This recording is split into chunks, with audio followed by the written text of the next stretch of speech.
नमस्कार साथियों की फैक्ट में आप सभी का स्वागत है। उम्मीद करता हूं कि आप सभी लोग बेहतर होंगे। सभी सनातनी और राष्ट्रवादी भाई बहनों से अपील रहेगी कि चैनल को सब्सक्राइब कर लीजिएगा, वीडियो को लाइक करिएगा और अधिक से अधिक लोगों तक शेयर कर दीजिएगा। डोनाल्ड ट्रंप अमेरिका के राष्ट्रपति बन गए।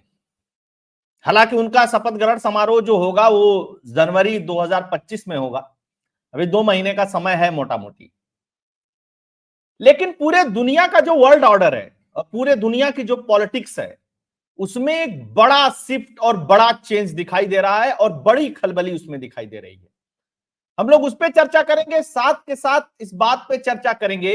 एक सोरोस अंकल थे ही अब कहना सही रहेगा, जो पुतिन को हटाने के लिए, मोदी को हटाने के लिए और डोनाल्ड ट्रंप को हटाने के लिए, सत्ता में नहीं आने के लिए हजारों करोड़ रुपया फूंक दिए। लेकिन फूंकने के बाद क्या निकला? रिजल्ट निकला जीरो। वही जॉर्ज सोरोस अंकल अडानी को भी नीचे गिराने के लिए हिंडनबर्ग के माध्यम से हजारों करोड़ रुपया फूंक दिए और भारत के बहुत सारे नेता और दलाल पत्रकारों ने भी मोटा पैसा खाया और भारत को और भारत की कंपनियों को, भारत के प्रधानमंत्री को बदनाम करने का काम किया। ये सारी बातें आप सभी लोग जानते हैं। लेकिन डोनाल्ड ट्रंप भी थोड़ा अलग मिट्टी का व्यक्ति है। पंगा हो गया तो हो गया। आप लोगों को एक बात याद दिला दूं, बराक ओबामा ने, डोनाल्ड ट्रंप पॉलिटिक्स में नहीं हुआ करते थे। बराक ओबामा जब राष्ट्रपति था अमेरिका का, उसने डोनाल्ड ट्रंप को लेकर के कुछ अभद्र टिप्पणी कर दी थी। तब डोनाल्ड ट्रंप ने ठान लिया था कि अब तो अमेरिका का राष्ट्रपति बनना ही बनना है और वही शख्स इतिहास रचते हुए एक टर्म गैप देकर के फिर दूसरे टर्म का राष्ट्रपति बन जाता है। यह कोई छोटी मोटी घटना नहीं है, क्योंकि डोनाल्ड ट्रंप के खिलाफ दुनिया भर की सारी निगेटिव शक्तियां, सारी मतलब सारी, चाहे वो बांग्लादेश की हो, चाहे वो भारत की हो, चाहे खुद अमेरिका की हो, चाहे इंग्लैंड की हो, चाहे अफ्रीका की हो, चाहे चीन की हो, चाहे दुनिया भर की कहीं की हो, सब उसके खिलाफ थी कि ये किसी भी तरीके से राष्ट्रपति न बने। बाकी भारत के संबंधों में, मोदी जी के संबंधों में वो सब सारी चीजों पे चर्चा हो ही चुकी है। तो आज हम लोग चर्चा करेंगे थोड़ा जॉर्ज सोरोस अंकल का। देखें कैसे इनके गैंग वाले जनवरी 2025 से पहले अमेरिका छोड़ करके भागना चाहते हैं, क्योंकि धोता बहुत जबरदस्त है ट्रंप भाई, और खासकर अपने विरोधियों को नहीं छोड़ता है। जॉर्ज सोरोस कहता क्या था, थोड़ा उसको समझते हैं। देखो जॉर्ज सोरोस क्या कहता था। जॉर्ज सोरोस कहता था कि दुनिया भर में तानाशाहों का राज है। तानाशाहों का राज मतलब समझते हैं? तानाशाहों का राज का मतलब होता है ईदी अमीन, हिटलर टाइप की चीजें। लेकिन ये तानाशाह किसको कहता था? पुतिन को कहता था, चीन के राष्ट्रपति को कहता था, भारत के प्रधानमंत्री को कहता था, और उस समय डोनाल्ड ट्रंप है उनको कहता था। और कहा था कि ये वर्ल्ड इकोनॉमिक फोरम में इसका भाषण था। कहा था कि 7,100 करोड़ रुपए का निवेश करूंगा इन तानाशाहों को सत्ता से हटाने के लिए। हालांकि उस समय ये सक्सेस हो गया था, डोनाल्ड ट्रंप सत्ता से हट गए थे, लेकिन पुतिन नहीं हटे, मोदी नहीं हटे। मोदी तीसरे टर्म जीते और भारत के नेताओं के, इनके और इसके बेटे से किस तरीके के संबंध है ये भी आप सभी लोगों को पता है। लेकिन याद रखिए कि जॉर्ज सोरोस के सामने कौन पूंजीपति खड़ा हुआ, उसका नाम है एलन मस्क। जॉर्ज सोरोस जैसे 200-400 नहीं, कई हजारों को खरीदता और बेचता है डेली, दुनिया का सबसे अमीर शख्स। जब वो खड़ा हुआ, कहा कि नहीं नहीं, ये तुम लोगों की ये तानाशाही नहीं चलेगी, ये बंद होगा। और उसने ऐसा सबक सिखाया कि इन लोगों को अब भागते कहीं ठिकाना नहीं है पूरी दुनिया में है। खासकर इसके बेटे के लिए बहुत बड़ी मुसीबत खड़ी हो गई। आइए थोड़ा सा एक दो और इसका देख लेते हैं।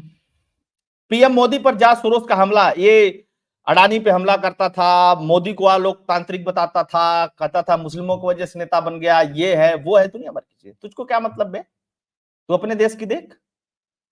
एक बार इसने अमेरिका, ब्रिटेन के अंदर किसी बैंक वैंक का कुछ गड़बड़ी सड़बड़ी कर दी थी, तब से इसका मन बढ़ गया था। ये जॉर्ज सोरोस का ही पैसा बांग्लादेश में भी लगा हुआ है।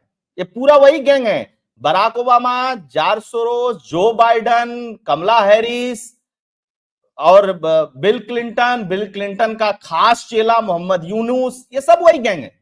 और यही गैंग मिल करके ये सारी रचना रचा है, ये सारा खेल रचा है और सारी बातें रचा है। आऊंगा, बांग्लादेश के मुद्दे पे भी आऊंगा कि क्या हो रहा है वहां पे खेल। ठीक, इसको जवाब मिल गया। ये देखिए, ये जॉर्ज सोरोस का बेटा है, मोहम्मद यूनुस के साथ अमेरिका में मीटिंग कर रहा है और वहां पे सारी चीजें चल रही हैं। इस बात को भी मैंने कवर किया था अपने एक वीडियो में पहले जब एनालिसिस किया था। तो कहते हैं ना दोस्तों, दुनिया किस तरीके से बदलती है। राहुल गांधी जब जाते हैं तो उसी गैंग के इल्हान उमर है, इल्हान उमर से भी मिलते हैं। याद है ना इल्हान उमर कौन है, जो भारत के खिलाफ और हिंदुओं के खिलाफ और मोदी के खिलाफ तमाम तरीके की गालियां देती हैं। और राहुल गांधी के संबंध मोहम्मद यूनुस के साथ भी हैं, ये कोई नई बात नहीं है। और खुद कई सारे पत्रकारों ने खुलासा किया था कि शेख हसीना को हटाने में कहीं ना कहीं इनका भी हाथ है, इनका भी रोल था, क्योंकि खालिदा जिया के बेटे से मिलने का काम भी राहुल गांधी ने किया था। इस तरीके की खबरें आई थी मीडिया के माध्यम से। थोड़ा और आगे बढ़ते हैं, क्या हुआ। अब बांग्लादेश पे आते हैं। बांग्लादेश में हिंदुओं की क्या स्थिति है, किस तरीके से सारी चीजें होती हैं, आए दिन वीडियोज आ रहे हैं, आए दिन समाचार आ रहे हैं, वो सब आप लोगों को पता ही है। लेकिन इसका अस्थायी समाधान भी बहुत जरूरी है। मोहम्मद यूनुस इतना डरा हुआ है कि कहीं वो बांग्लादेश छोड़ करके भाग न जाए। रीजन, इधर भारत में मोहम्मद यूनुस की दाल नहीं गलने वाली है, प्रधानमंत्री फिर से मोदी बनकर के आ गए हैं। उधर अमेरिका में जो इसके पापा थे, वो पापा लोगों का भी गेम ओवर हो गया है। और सबसे बड़ी बात क्या है कि डोनाल्ड ट्रंप पिछले टर्म से भी मजबूती से इस दूसरे टर्म में आए हैं, क्योंकि अब अपर हाउस और लोअर हाउस दोनों में बहुमत है। पिछली बार अपर हाउस में डोनाल्ड ट्रंप के पास बहुमत नहीं थी, तो अब विदेशी मामलों पे फैसले लेने के लिए डोनाल्ड ट्रंप इंडिपेंडेंट भी हो गए हैं। खैर, बांग्लादेश में फिर हो सकता है खेला। ट्रंप की जीत के बाद शेख हसीना की दिखी वापसी की आस। क्यों वापसी की आस दिखी? शेख हसीना ने एक गेम चला। शेख हसीना ने डोनाल्ड ट्रंप को बधाई दे दी, और बढ़िया से बधाई दे दी, साहस, डेमोक्रेसी, दुनिया भर की चीजें करते हुए। याद रखिएगा, मोहम्मद यूनुस का पीछा यही नहीं छूटने वाला है। मोहम्मद यूनुस का जो फाउंडेशन है ओपन सोसाइटी, जॉर्ज सोरोस का जो फाउंडेशन है ओपन सोसाइटी फाउंडेशन, उससे संबंध है इसके फाउंडेशन का, क्या नाम है, मोहम्मद यूनुस के फाउंडेशन का। और मोहम्मद यूनुस का फाउंडेशन रजिस्टर्ड है अमेरिका के अंदर। और पिछले बार के चुनाव में मोहम्मद यूनुस ने जो बाइडन को फंड किया था, उसके लिए फंड रेजिंग करवाई थी अमेरिका के अंदर, तब से डोनाल्ड ट्रंप इनसे बहुत खफा है। तो रेले तो ये भी जाएंगे, थोड़ा समय लग सकता है, लेकिन रेलाई इनकी तय है, इतना आप मान करके चलिएगा। खैर, अंतरराष्ट्रीय समर्थन जुटा रही है शेख हसीना, इसमें भी कोई शक नहीं है, जुटाना भी चाहिए। अब तो गेम सेट हो रहा है। उधर जेलेंस्की भी परेशान है। आप पता है ना कि दुनिया में दो कॉमेडियन हैं, वो दोनों कॉमेडियन अपने कृत्य से परेशान है। एक पंजाब का मुख्यमंत्री भगवंत मान, और एक यूक्रेन का राष्ट्रपति। उसने तो यूक्रेन पूरा बर्बाद कर ही दिया। और यूक्रेन बर्बाद किसकी वजह से किया? यूक्रेन को बर्बाद करने के पीछे बराक ओबामा और जो बाइडेन की जोड़ी ने काम किया, पूरी तरीके से यूक्रेन को बर्बाद कर दिया। जब आप एक कॉमेडियन को अपने देश की सत्ता देंगे, एक नॉन सीरियस व्यक्ति को अपने देश की सत्ता देंगे, तो यही हश्र होता है उस देश का जो यूक्रेन का हुआ। हालांकि उधर पुतिन ने भी कह दिया कि देखो भाई, अमेरिका की पॉलिसी वॉलिसी नहीं बदलने वाले, हम तो बधाई उधाई नहीं देंगे, जो तुमको करना है वो कर। ठीक, तो उधर उसका भी स्टैंड अपनी जगह पे क्लियर है। शेख हसीना ने भेजा संदेश। शेख हसीना का ट्रंप को भेजा यह संदेश साधारण या औपचारिक बधाई नहीं है, बांग्लादेश में उनकी सियासी वापसी की दिशा में एक रणनीतिक पहल मानी जा रही है। वहीं बांग्लादेश सरकार के मौजूदा प्रमुख मोहम्मद यूनुस की बिल क्लिंटन परिवार और डेमोक्रेटिक पार्टी से नजदीकी रिश्ते के चलते ट्रंप प्रशासन, हसीना को ट्रंप प्रशासन का समर्थन मिल सकता है। चर्चाएं बहुत सब हो रही हैं। मोहम्मद यूनुस की बढ़ सकती है मुश्किलें। मौजूदा समय में बांग्लादेश के मुखिया बने मोहम्मद यूनुस को ट्रंप जरा भी पसंद नहीं करते। दरअसल यूनुस पर आरोप है कि 2016 में अमेरिकी राष्ट्रपति चुनाव में यूनुस ने ट्रंप के खिलाफ फंडिंग की थी, तब से ट्रंप उनसे नाराज है। डोनाल्ड ट्रंप ने हाल में ही दीपावली के मौके पर एक पोस्ट की थी, उसमें उन्होंने बांग्लादेश हिंदुओं के खिलाफ हुई हिंसा और उनकी सुरक्षा का मुद्दा उठाया था। उन्होंने अमेरिका में ही नहीं, दुनिया भर के हिंदुओं की रक्षा का वादा किया था। ऐसा माना जा रहा है ट्रंप बांग्लादेश में हिंदुओं पर हुए हमले को लेकर के मोहम्मद यूनुस को माफ करने के मूड में नहीं है। कह रहा हूं ना कि दुनिया में खेल तमाशा सजेगा, अब नए ढंग से सजेगा, क्योंकि अब तक जो अमेरिका के अंदर एक लॉबी है, जो वामपंथी टाइप की लॉबी है, या चूंकि वामपंथी पार्टी तो है नहीं वहां पे घोषित रूप से, लेकिन ये पूरी की पूरी जो पार्टी है, ओबामा वाला जो पूरा गैंग है, वो वामपंथी पार्टी बेसिकली। और इनका जो प्रभाव था, वामपंथ कभी भी किसी भी देश के अस्मिता को नहीं मानता है, वो उसको तार तार करने में विश्वास रखता है, वो खुद का ही देश क्यों ना हो, क्योंकि वामपंथ अपने आइडियोलॉजी को प्रमोट करता है, ना कि अपने देश को मजबूत करता है, अपने देश को प्रमोट करता है। हाँ, पैसे का खेल हो, कहीं पे बिजनेस का खेल हो तो मैं उसकी बात नहीं कर सकता हूं, जैसे चाइना वगैरह है। खैर, मुद्दे पे आते हैं। अब मुद्दा जानते हैं क्या है? यहां पे दो बड़े मुद्दे हैं। पहला मुद्दा क्या है? वर्ल्ड ऑर्डर किस तरीके से चेंज होगा। दूसरा, आप बहुत ध्यान से देखिए, एक तरफ पुतिन है, भारत से बहुत अच्छी दोस्ती, प्रधानमंत्री से बहुत अच्छी जमती है। दूसरी तरफ डोनाल्ड ट्रंप है, भारत से बहुत अच्छी जमती है। एक तरफ इजराइल है, इजराइल के प्रधानमंत्री से भी भारत की बहुत अच्छी जमती है।